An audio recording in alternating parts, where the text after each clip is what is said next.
Thank you for staying with us. This is News Echoes World Affairs, and you've been staying with us over the years, and we're very grateful. My name is Sheikh Johnson, and we are in for a good program today. Good because we'll be giving you information and facts and putting in some analysis. Is left for you to have an informed opinion. I'm not alone in the studio. I have in faraway Lagos, Nigeria, Bidi Nana. Bidi, you're welcome to the program. Thank you, Dr. Shegu. Good morning. Thanks for having me here again today.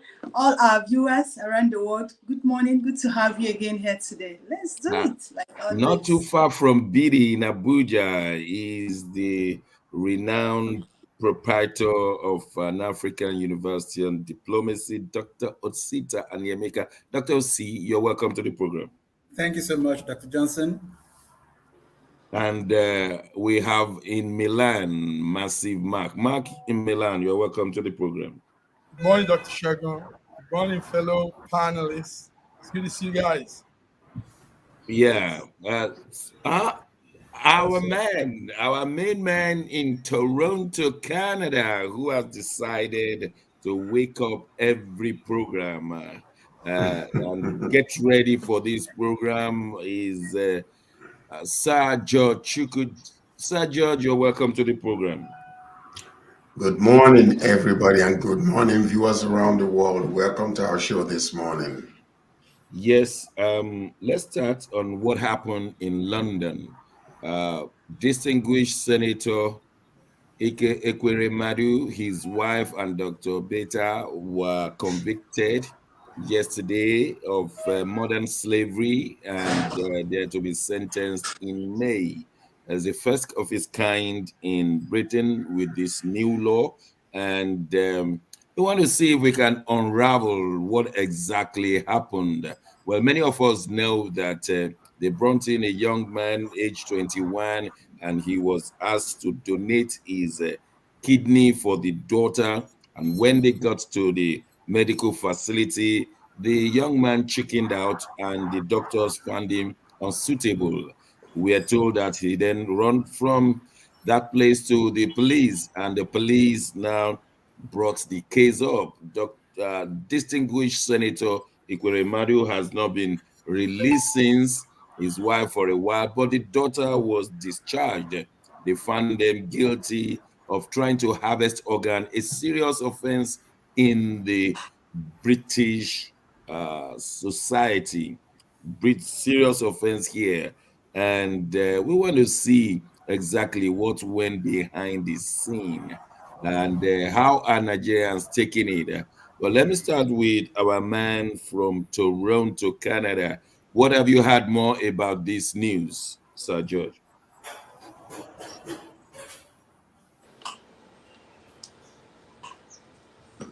Sentence on them. Can we, okay, I need to be unmuted. Yeah, we can hear you now. Oh, you can hear me? Okay, yes. So anyway, Senator Ekweremadu, his wife, they were all found guilty on that, on the charges of trafficking human organs and stuff like that. This is a good one. The reason being that in Nigeria, this would not have been possible. They would have paid their way out because the young man who is involved is a young man, and as a result of that, maybe he didn't have any money. So these people would have been able to get away with this situation. But since they brought it into another land, so the justice system found them guilty. It is something that we really need to look at in the DOJ in Nigeria, because what we even looking at, the situation that we're facing right now, a lot of people have no faith in the justice system in Nigeria. But this is a different issue altogether. So it's something that we really need to look into to reform our justice system in Nigeria, because if it was there that this situation was held, it would have been like fly away in the air and nobody will hear anything, and the young man will just may even disappear. Nobody might know about him. So I'm glad on one side, but I'm sad on the other side also because this is our brother, from Nigeria. But it goes to teach everybody a good lesson that nobody's above the law. Okay. Nobody. Doesn't matter your position. Thank you. Let's hear how it was received in the seat of capital. Dr. Osi. Yeah, very mixed, very mixed feelings. I purposely made phone calls myself. Two things happened here. There's a huge lesson to be learned from this, because when it started, nobody knew it was going to stay this long. Nobody knew that this was going to be the outcome. But the issue that disturbed most of us was the fact that at his level, this is something people have been saying from the onset. At his level, transplant in the UK is a process. At his level, I would have expected that he wants to do this. He starts by asking questions. He starts by making inquiries about what should be done and how. He will ask about the timeline, so many things. And this is somebody who also has a near permanent presence in the UK. I hear he has homes in the UK, meaning that he goes to the UK all the time. So yesterday, while we were all talking about it, my colleagues were saying, well, somebody said something that was very profound. That look at what is happening now in Nigeria. The vice presidential candidate for the Labour Party was granted an interview, almost 30 minutes interview. All the content there was that why are you guys insisting when the man has has been declared? Why are you not doing why are you not doing this? And then Yusuf Datti was saying, how do we as a country expect to grow when we sit on bad issues, on sad issues, on illegal issues? This is what the problem is. We always think that we can walk through illegal issues. And when we do that, we are creating problems about image and responsibility. We are intelligent people, but people are seeing us as irresponsible, that we're not even demanding for what belongs to us. What the past deputy senate president did, it's a complete Nigerian thing. George just said it. If it happened in Nigeria, nobody will even hear about it. It won't even come on the surface, except you're close to the family. They'll just go under the bridge, they pick up somebody, take an organ and transplant. But because because it is illegal in the UK, you said it yourself, Dr. Johnson. It's illegal in the UK, and they have taken the process. They investigated. They tried him. They found him guilty, and Mr. Justice Johnson is going to come back in May to pronounce judgment. And believe me, people say that they are looking up to 10 years imprisonment. You know what that means? 10 years added to his age. Now he's gone. Well, he's all gone. Yes. So I think our viewers are listening to what we are saying, that illegality that happens in Nigeria cannot be overlooked in other places. Maki Milan, you have been following this issue as well. Ike Ekweremadu has always been challenged in Europe. He was beaten up by his own people in Germany. They said he did nothing for his country or for his village and community. Now he's going in for many years. Of course, maybe he's going to appeal. We don't know. But what do you say, Mark?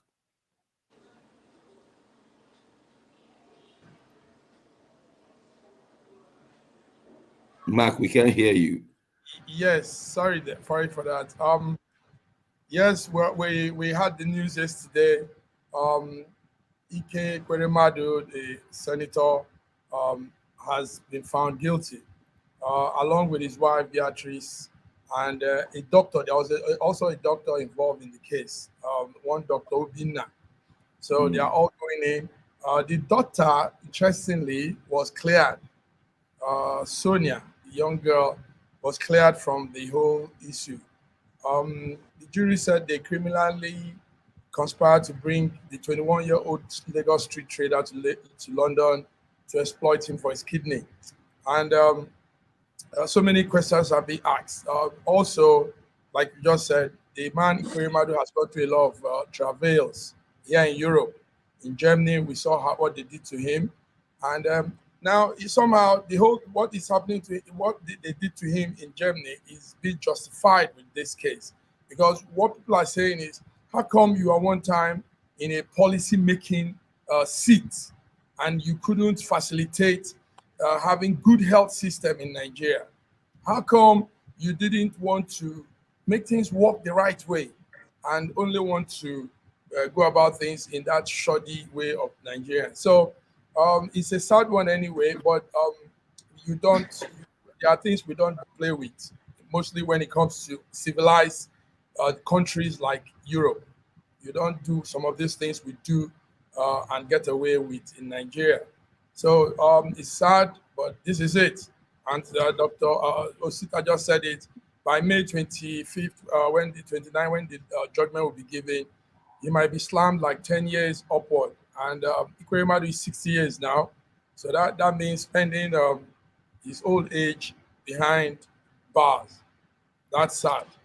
That's really Thank you, Mark. Bidi, I know you are a lady and you want to look at it from a motherly point of view. They wanted to help their daughter. They tried everything, but they took the wrong way. The daughter was not jailed, but she will live for the rest of her life thinking that her life has brought misery to her rather successful parents. And that's what she has to live with all the days of her life. What do you say? How do you see it from an affectionate part of Sonia? Yeah, I actually sincerely feel for the young lady. Like you said, she might live with that guilt that she actually got her parents into what they're going through. But if she's truly truthful to herself, if she's a sincere person, she will understand that her father's inability to live uprightly actually brought this to their family. Why did I say that? This is a man who was a deputy Senate president for years in this country. He was in authority. He was in the position of authority where he could say that as I'm going into this government, if it's only to get a good health system for my country or for my village or for my state, I will do it. And he has everything in him to do that, but he did not do it. This goes to teach a lot of Nigerians a lot of lessons. You know, this thing actually happened. Say, I'm happy. You know why I'm happy? Because he's not dying. If he's dying, I will say I'm sad, but I'm happy. You know why I'm happy? So that we will learn, we Nigerians. You know what transpired there is what I call Nigerian mindset, Nigerian syndrome. The Ekweremadu and the doctor, they did exactly the normal thing we do in Nigeria. Like Sir just said, they'll just go out there, pick somebody, and cut the person open, take the organ of the person who are not supposed to live and put in somebody who's supposed to live. And if your family make noise, they will arrest them and keep them behind the bar, and nobody will come for you. Do you understand? So me, I'm actually happy that this thing is happening to we Nigerians, and not just we Nigerians, the influential people. You know what we do in this country is just to work for relevancy. And why do we do that? Why do we work for relevancy in Nigeria? So when we have issue, we can get away with it without any problem, without anybody questioning our actions, our character, or what we do. So I'm happy that this thing is happening, and I'm hope that other people will learn. Do you understand? So if people want to be lawless, if people want to, cut corners, don't take it outside the shores of Nigeria. It can work very well in Nigeria. You can get away with it in Nigeria. Nobody will question you. That's what we have made ourselves to. That is what we have reduced ourselves to. But anytime you take it outside the shores of this country, I'm telling you, you're gonna pay for it. Nigeria. So let me quickly ask you a question. So Nigeria is now outsourcing its judiciary. James Ibori, Alame Siga, now Ekweremadu. So we cannot depend on the Nigerian judiciary anymore. Is that what we are saying? Of course, have we ever depended on them? They've never been sincere. We grew up hearing the phrase that judiciary is the last hope of the common man. But over the years, I will tell you that it's nothing like that. There's nothing. Judiciary is the last hope of people who can pay, who can afford them. If you have money in this country, you can afford judiciary. There's a news-making wave that our so-called president-elect was spotted in London with our Chief Justice of the country. Do you know what that means? In a wheelchair, disguising himself to go meet with Bola Ahmed. Is that story authentic or is it just floating?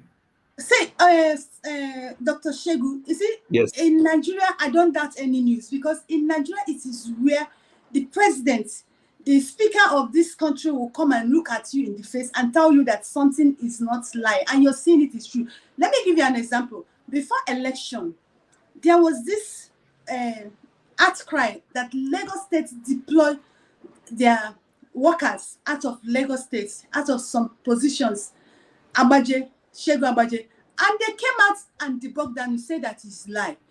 But at the end, it was actually truth. So, okay. You understand? We're coming to that judiciary of Nigeria in a moment, but let's just draw the line on Ekweremadu's saga for the purposes of those who are listening to us, especially the undergraduates and postgraduate students listening to us constantly. Let me say that the British authority expected three things to happen, and they did not happen. So Ekweremadu was convicted. Number one, before you can have your kidney transplanted, you must have joined the queue. There is a queue that you must join. In this case, whether Sonia joined the queue or not was not the issue, because she was found guilty of trying to receive, or rather, the parents were found guilty. So she jumped the queue, left the queue, and wanted to jump it. So that one was not in the favor of the parents. Number two, before you can look for outsider, all the members of your family, the immediate members of your family, your kidney must match. It is only when they do not match that you can then go beyond the family. In this case, they have not cross-checked it, so they were also found guilty. Number three, if you are going to bring an outsider, the person must be willing, must have understanding what is about to happen, what will happen thereafter. On this occasion, the 21-year-old man said he wasn't prepared, he wasn't ready. That was at the point the doctor said they were not going to do the transplant. So, distinguished Senator Ekweremadu and his wife and the doctor that helped them through all been convicted. They will be sentenced in May, like we said. Let's just draw that line and move on. Hopefully, Nigerian leaders will have learned their lesson. Or is there anyone who wants to add one more thing? Yeah, I want to say something. George first. The Chief Crown Prosecutor, Joanne Jakimek, said this was a horrific plot to exploit a vulnerable victim by trafficking him to UK for the purpose of transplanting his kidney. And now it says the convicted defendant showed utter disregard for the victim's welfare, health, and well-being, and used their considerable influence to a high degree of control throughout, with the victim having limited understanding of what was really going on here. See, these are the things. Number one, if we had a good hospital in Nigeria and that is obeying the law, you will not see him going to England to do this. Now, also, we're talking about our own president-select, being spotted in England, because every time one of them gets sick, they will take a private jet and fly to England. But what happens to the citizens of Nigeria? These are the things we need to really learn. But this is a good lesson. You flew somebody to England because your daughter is sick. His life is worth nothing, but your daughter's life is worth something. And you wanted to just sacrifice this young man, and if he died, nothing will be heard of it. So these are the two lessons that we need to learn from this really thing. When we are just trying to, still continue with the political system as it is in Nigeria, these are the resulting consequences. Okay, Biddy, quickly. Yeah. Fairness to Ikekwe Madu. That boy actually played the first one on him. Let me be frank with you. The Ikekwe Madu had this Nigerian mentality. The boy himself had the Nigerian mentality. The truth be told, they actually explained to the boy that he was going to donate the kidney to his daughter, and the guy agreed. But in his mind, in his subconsciousness, he knew he was not going to do that. He just needed somebody to take him out of the poverty or the shores of Nigerian states. That was what the guy needed. He just wanted to use that opportunity to leave Nigeria. But actually, wait a minute. This is speculation. You cannot say that emphatically because you don't know. You were not there, number one. No. I know. It's speculation. It's speculation. It's not If you were there, no, it's speculation. These are what people, you cannot say that emphatically. Were you there? Was there any paper that was signed that you saw clearly? Because you cannot say stuff like that. Yes, no, it is speculation. Sir George, yes. The letter that Ekweremadu wrote the British High Commission stipulated specifically that this was a cousin of their daughter, Sonia, going to donate kidney. They lied that he was a cousin, but they said truthfully that he was going to donate. That was what the letter said. So in that sense, he knew, but whether he has accepted the consequences will be a different thing. No. Okay, guys. The young man was paid. He knew what he was going for. So negotiated. They offered 10 million. He asked for 10 million, and they paid him 4.5 million. He knew what he was going to do. Whether it was because he wanted to leave Nigeria is a different, but it's a show that was negotiated. The problem there was that Beatrice Ekweremadu denied knowledge of this because she wasn't part of the negotiation. Yes, but that doctor and His Excellency Senator knew what they were doing. They actually spoke with the board for a long period, more than 2 or 3 meetings. And when he now agreed, they are giving him some money in advance. So he chickened out. Yeah, he chickened out, and then this is the result. Okay, because you know, as a cousin, because the High Commission had accepted him as a cousin. Listen, no, the point is when there is elements of lie in a situation, you have to look in the center of the whole entire thing. You gotta understand the Nigerian system, the way we behave. So number one is for us to emphatically say that he knew, he planned it ahead of time. He knew this is what he was going to do to begin with. That's actually speculation. Now, hold on. That being said, according to the law, you can be wanting to make love to your wife. The last minute she says no, you better quit. According to the law. She might be going along with you all the way until at a particular point she says stop. If you continue, you'll be found guilty of rape. That's your wife. In the same manner, in this situation, in the same manner, even if the guy understood to a degree what was really going on, but at the last minute, chickened out, like someone said here, it's his legal right to do so, as long as he is not ready. If he says no at the last minute, the law will stand with him. So that's something we need to really understand. Okay, we just have to draw a line on it. I mean, Ekweremadu and the saga, well, is been convicted, or they have been convicted.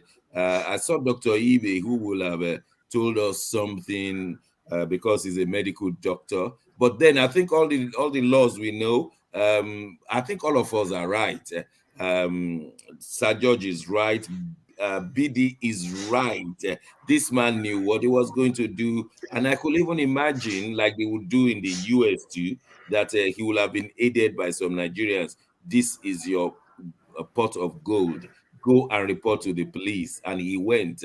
And he's going to be a citizen of Britain forever, because he will simply claim asylum now. And he doesn't even have to argue, just fill a form and the government will sign it. So he's British citizen as here. So everything is working in his favor. Well, let's just draw that line. Let's move on. Talking about the judiciary now, we have been told that Tinubu and the present Chief Justice of Nigeria, they have met. I'm still trying to believe so, because APC has said it's not. Who can tell the world an authentic story here? Mark. Yes, authentic story, very good. Take note that we're in an era when anything can happen. There's the AI equipment to manipulate pictures and videos. There are all kinds of gadgets to do things, but still, things happen. Real things happen. But what Nigerian politicians do is they play into this AI thing. They play into this doctoring of pictures and videos. They play into that and make everything fake news. So that's very wrong. There are facts. Take note that also the new media house called Gazette people, these are young media boys in Nigeria. They don't spread out false news. They do their best. But APC said they never met. Sorry, let me go. They broke out the news that Tinubu sneaked out of the country for medical on health ground. They broke that news out. So if this person can tell Nigerians, listen, your man has sneaked out. Now, if they can also come and give us another story, take that story. Take that story, because they have. Okay, let me ask Sir George, do you believe that story? Well, you know what? Anything is possible when it comes to Nigerian system. Anything is possible. I don't know. No, seriously, it is so sad, but this is the truth that we're facing right now. But the question is, must they meet? What's the necessity of meeting? They could have found another way. Yeah, but the CGN is actually Tinubu's. He's in Tinubu's camp. Tinubu pushed him to get that. No, let's George land. Let George land. Yes, please. No, I want to help George, because he might not know some background story. He might not know some of this thing. CGN is Tinubu's man, and Tinubu made him get that slot. Now he needs to also hear from his boss on the way forward. And the way forward is the boss wants him to swear them in come May 29. But all this cannot play out because, cases are going also. Okay, George, you still have the floor. Understand the background story. Understand who that man is. Mark, George has the floor. Well, Nigerian system is a different system. The reason why, I can understand where Mark is coming from. After all, it's also been leaked that, Mahmoud Yakubu was actually Tinubu's boy. He was the one who nominated him to be selected as the INEC chairman. And that story is authentic, coming from Rotimi Amechi. So you can't. Okay, so yeah, you can bank that one as the truth. So this one also, it all plays around. It all plays around. So you can really not. My question is, they being spotted in England, is that really necessary? All they could do is find a way to talk to each other on the telephone or send a message to him, and then he will know what to do, as in trying to, back him against the wall for them to be sworn in on May 29. The point is, our system is corrupt from the center. So anything is possible. It is likely that they met. They can claim it that the reason why they're meeting is because we want to continue. I want to, verse them on the authenticity of our justice system to continue with the same vein. There is no telling what actually is going on the ground to make sure that these lies they perpetuated is going to come true. So we don't know. Thank you, sir. Dr. Sita, can we locate the place at the CJ of Nigeria? Where is he right now?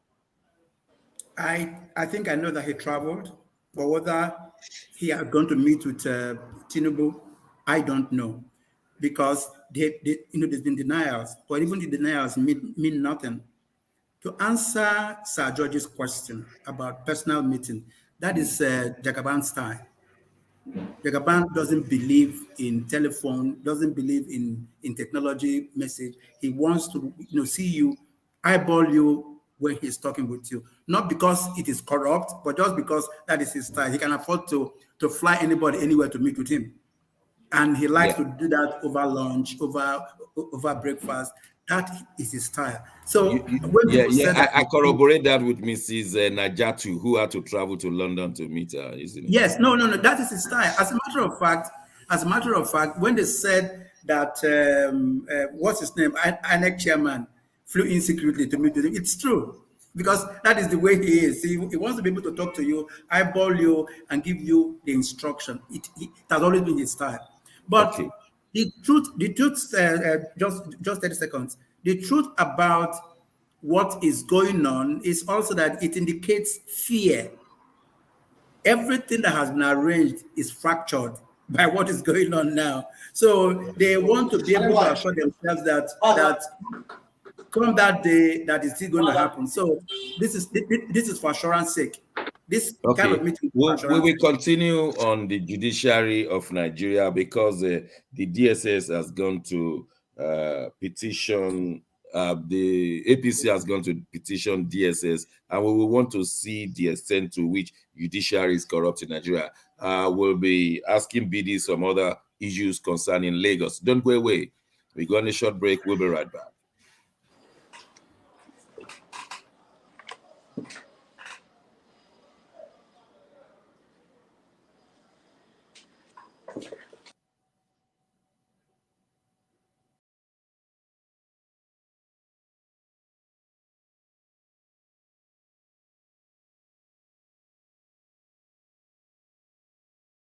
This country has some of the most extraordinary culinary diversity in the world. I'm talking about Nigeria. This first dish is amala abula, made popular by the Yoruba people in southwest Nigeria. It starts with amala made from dried yam and then is covered in a variety of soups. Next we have ofe nsala, a white soup that is synonymous with the Igbo people of southeastern Nigeria. It goes best with fufu, or akbo as the Igbos call it. Next we have suya, the most well-known food of the Hausa and Fulani people of northern Nigeria. Meat is covered in a peanut-based powder called yaji and cooked over an open fire. This is banga and starch, a classic of the Urhobo people of Delta State. Lastly, we have onunu, a plantain-based swallow of the Izon people in south-south Nigeria. We are eating it with fisherman soup, popular throughout this whole region. And of course, we don't forget the jollof rice. This is popular everywhere in Nigeria. I think what makes Nigeria so great is the diversity of all the different people coming together. These beautiful ethnic groups living side by side, sharing culture and cuisine, is what makes Nigeria such an amazing country to visit. Nigerians should be so proud of that cultural heritage, as there is so much more that unites than divides them.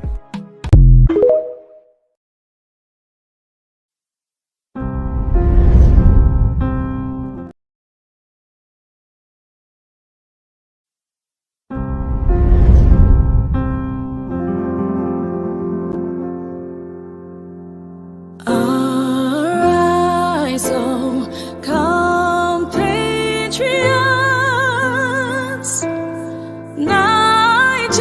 Nigeria's call, obey, to serve our fatherland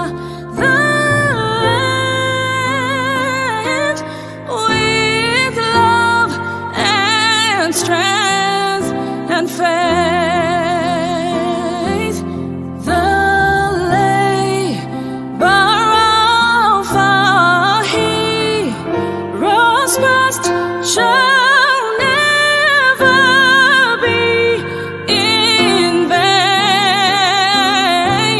To serve with heart and might, one nation bound in freedom, peace and unity.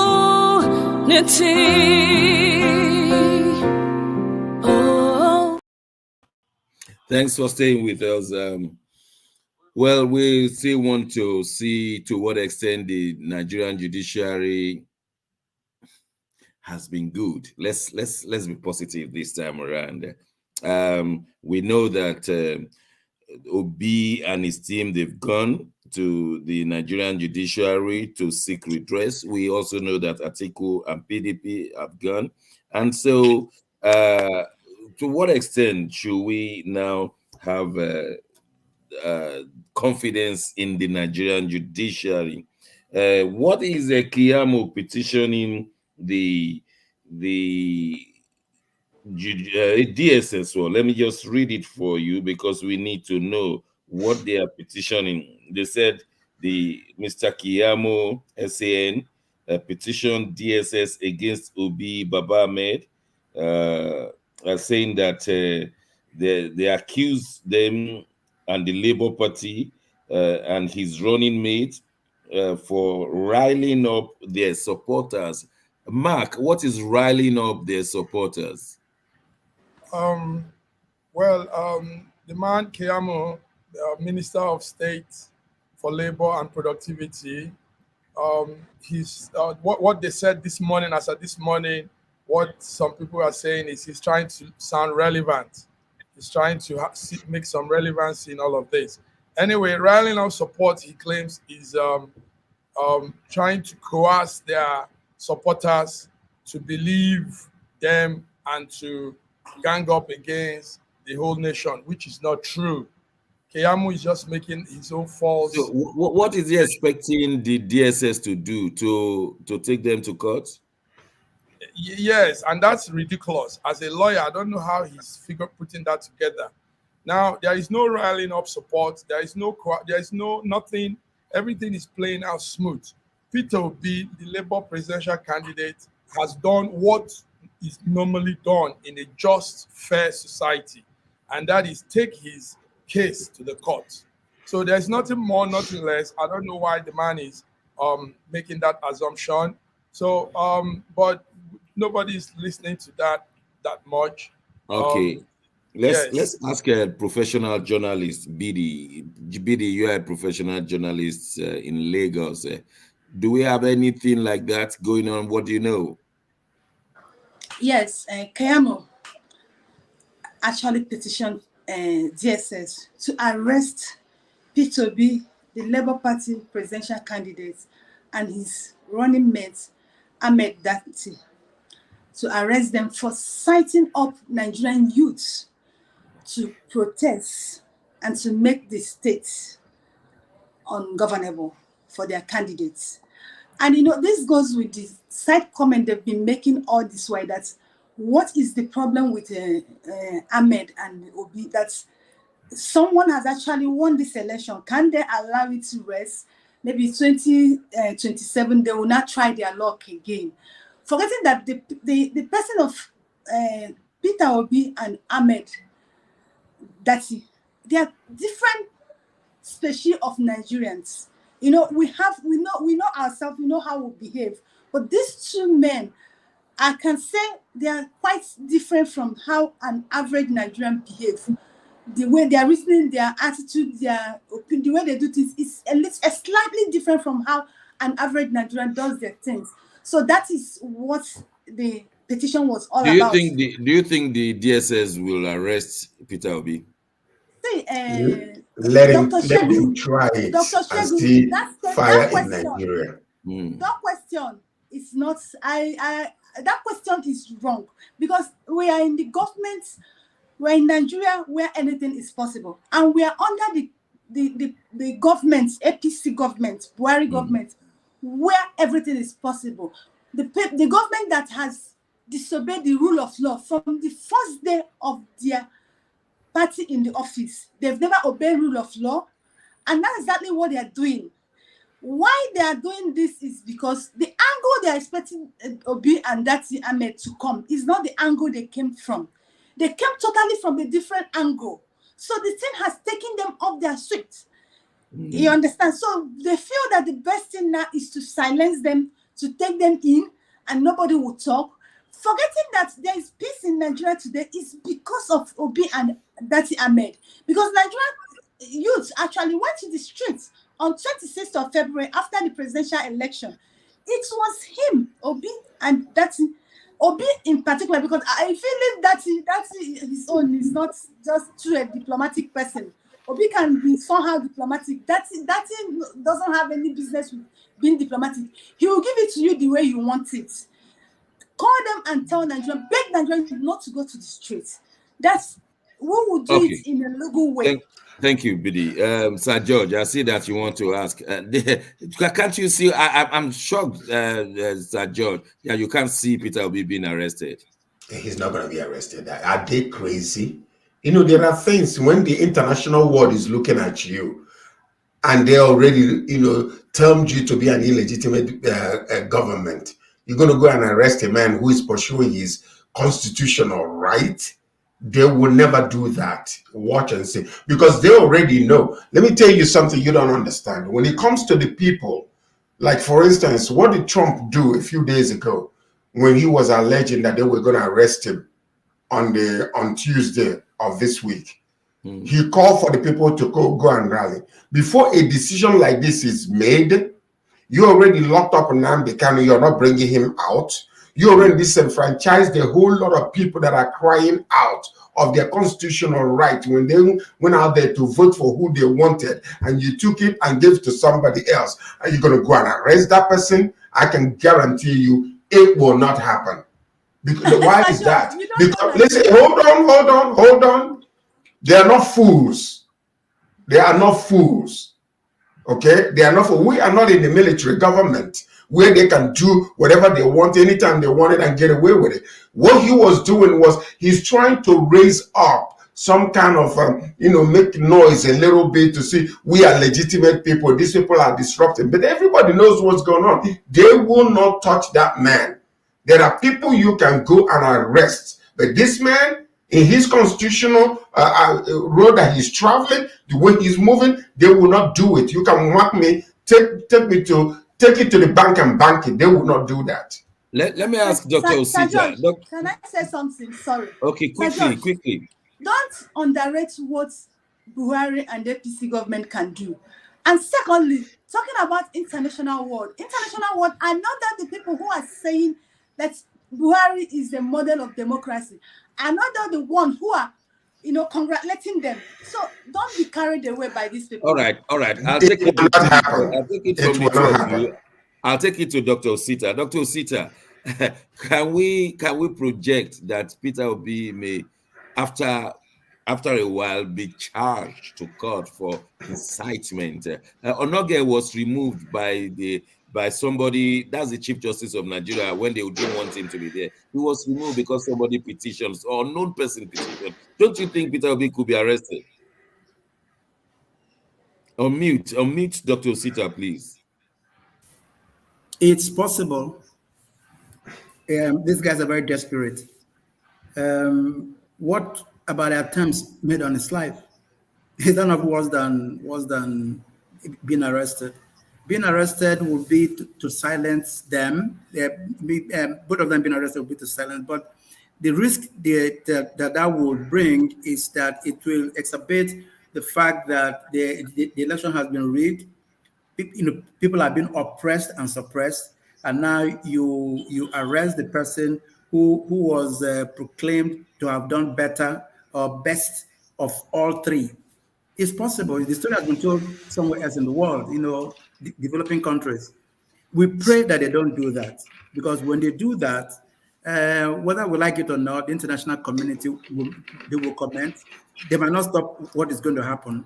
The only thing we can all do now is to play our own part based on the fact that we know what is going on, how it is going on, and what might be the result. We just have to stand firm and begin to hope that things will work out the way it's supposed to work out. We're looking forward to a better president. We're looking forward to a better Nigeria, and this is not the way to get it. Thank you very much. Let me welcome into the studio our own man from Moscow, Russia, Dr. Godwin Ibe. Dr. Ibe, you are welcome to the program. Thank you so much for having me.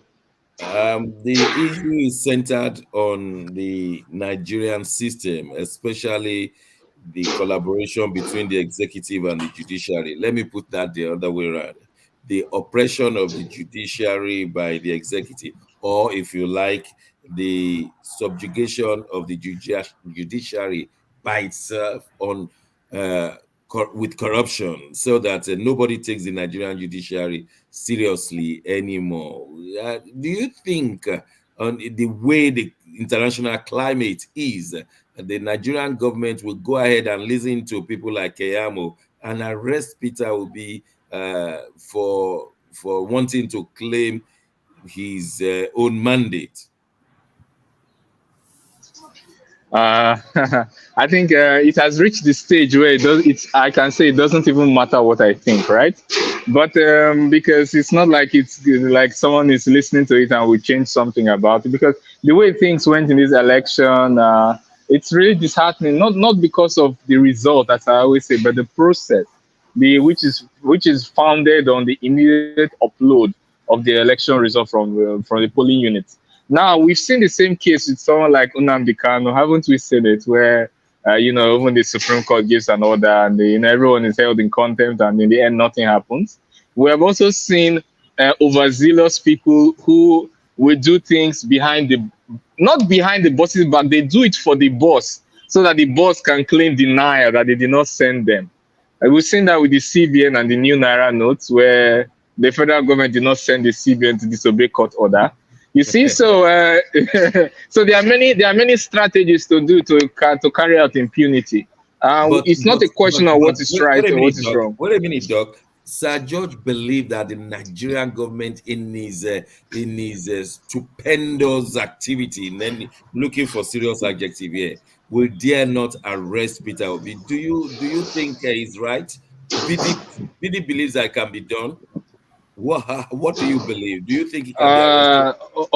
Of course. I in this particular case, I don't go with Sir George in this, because we've seen NSAS. We've talked about people who have lost their lives. Now, in fact, if people don't come out and bring a photograph of someone they lost, like during the NSAS, many people don't even know them, who have been lost in NSAS. Like, many people really don't know them. Just lost their lives for a country, defending their country, and we are now celebrating them as heroes. I really want you to understand that for any case to matter, I give you another example, Khashoggi case with Saudi Arabia. Yeah, it's a clear example. For a case to be important, there have to be either internal strong factors or external strong factors. But where there's impunity, and that impunity is backed up by external forces, I mean global powers, then it can quell any internal unrest quite easily, quite easily. You need to be backed up by superpower, quite a strong superpower on the outside before maybe an internal, force can really have a say in this kind of insurrection. So it's absolutely nothing that will happen with that. Absolutely. We've seen it before. It's not the first time. Thank you, Doc. But I want to give Sir George a chance to reply. Sir George, it appears that you are alone on this one, that the Nigerian government can arrest this man and even throw him to jail, and you still insist they dare not. Is it they dare not or they cannot? Which one? Please unmute Sir George. They would love to do that, and that would be that's the reason why they are inching in slowly into that narrative. But they already know that if they dare touch that man with Nnamdi Kanu inside, the whole nation will it will explode. So before they even begin to think about all these things, they throw it out there to see what is going to happen. Or they're telling the DSS to go and arrest them. For what purpose? For what reason? We can look around the world today. We know what is happening with Khashoggi. We know all these little things. But one major problem that they are going to consider before they even try this is the fact that the whole nation will go on fire. They know this for sure. So that's the reason why when they calculate all these things with the international world looking into, the whole entire electoral system, all the fraud that took place, people outcry, different organizations are going to court and all that kind of stuff. They will not try it. They will not try it. Massive Mark. That's my belief. Do you agree with Sir George? Yes, sir. I do agree with Sir George. In fact, the youth are saying something very interesting, Dr. Shogun. The youth say, let them even try it. Let them try it. They say, take Peter Obi to court, and the whole, half of the population of Nigeria will be in court with, will be behind bars with him.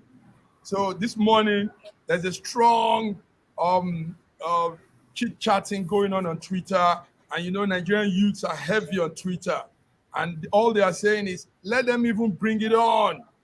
Bring it on, federal government. Take the man to court and see all of us go to court, go to prison with him. So I don't think they want to do that. They've been pushed to the limits for too long. I mean, you Well, can't. the Nigerian impunity that I know, they may, like Sergio said, they will throw out the kite, and then when the people are tired or hungry, then they will arrest Peter Obi. And I tend to think so that if Peter Obi, please, I'm going to ask you to correct me if I'm wrong. If Peter Obi should pursue, like he has started, that Tinubu was a drug baron and is inviting the Americans to come and testify, and that will bring the whole of leadership down in Nigeria, then they will want to suppress or exterminate him. BD, don't you think that is what is playing now?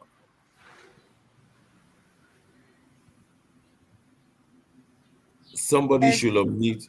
Yeah. Exactly, that is actually what is playing out. You know, I said it earlier. That's the problem they had with Peter Obi is that, yeah, you know, they were the people who said he should go to court, and he went to court. But in going to court, there are things they were expecting from him, but rather, Obi came from another angle. So that is what is messing up the whole thing now. Where they were expected Obi to come from is not where Obi came from. He went totally in a different direction. So, and that direction he came from is what they actually don't want to hear about. They want to silence it. And that is bringing the international world into this case. And that says a lot about the leadership of Nigeria. It said a lot, not just in Nigeria, it says a lot about the leadership of Africa.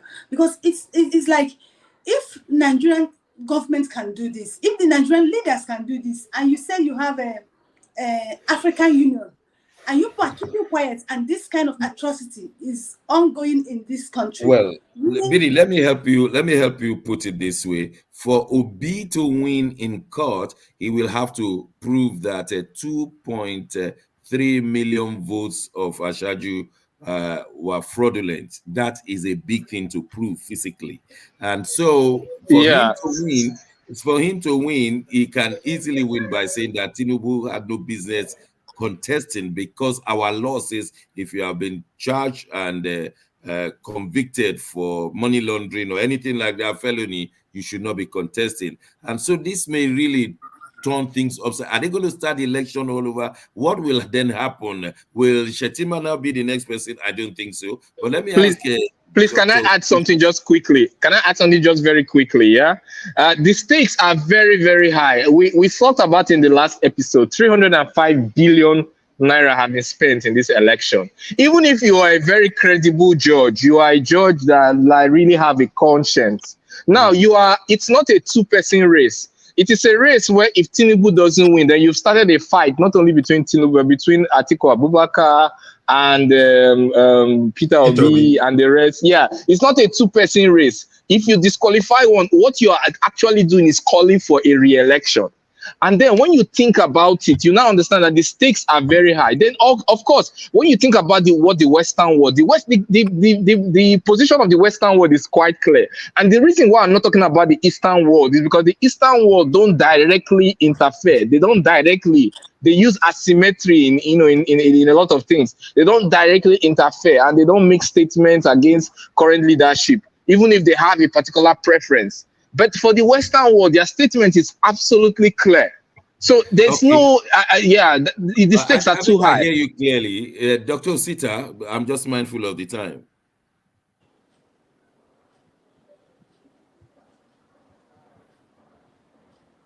Unmute Dr. Sita. Yeah, he's unmuted. My addition, because of time, is that I'm going to draw Sir George's attention to the fact that he is saying that international community is watching. International community does not want democracy in Nigeria. They like the chaos.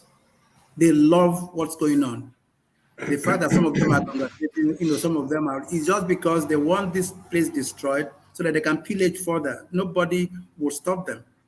When it was military regime here, we were thinking that because it's not democracy, this is what's happening. We're not in a democracy, and it's Absolutely. worse.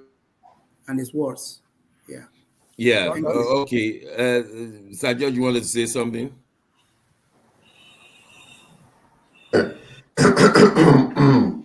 We are watching and looking at everything that is really happening.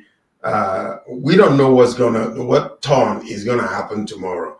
But one thing that I am very, very aware of, that the slightest wrong move from the government will turn the tide the other way. Youths are ready. People are ready. Listen, when you push somebody against the wall and you back them against the wall and give them no choice, what is happening right now in Nigeria is a ticking time bomb.